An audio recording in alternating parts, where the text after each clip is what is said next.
Hi everyone, আসসালামু আলাইকুম। সব ভালো আছেননি? আলহামদুলিল্লাহ আমরাও আছি ভালো। সিলেটের অবস্থা খুব বেশি খারাপ, খালি ভূমিকম্পদের একবার দিয়া আছে। আর ভূমিকম্পর কারণে আমরা বাসাও ফাটি গেছে, বাক্কা কত জায়গা দেখতে পারা যে পুরা বাসা কিলা আসিল না, কিন্তু এখন বাসার অনেক জায়গা ফাটি গেছে।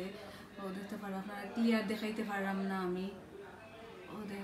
অনেক জায়গা বাসা ফাটি গেছে, খুব ডর করে আসলে। অত ভূমিকম্পদের লাস্টের ভূমিকম্পটা এমন জুড়ে দিছে, আর জুড়ে দেওয়ার লাগি ফাটি গেছে।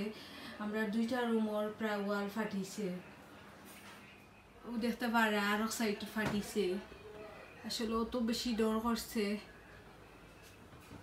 সকাল থেকে, খালি ভূমিকম্পদের আল্লাহ আমরা সবরে হেফাজত রাখতে। দেখতে পারে আরো কিছু জায়গা ফাটিছে, প্রায় 2 রুমর 2টা ওয়াল ফাটি গেছে। এগুলো আগে আসিল না, কিন্তু ভূমিকম্পর জোরের ডাকার কারণে ফাটি গেছে। আমরা সবরে হেফাজত করতাম।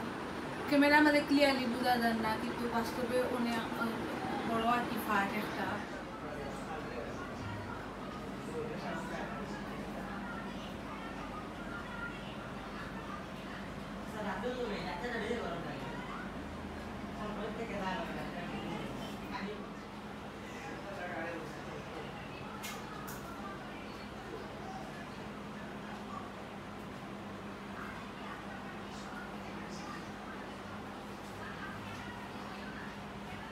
যেহেতু 3 তলা থাকি, ওখানে আর একটু বেশি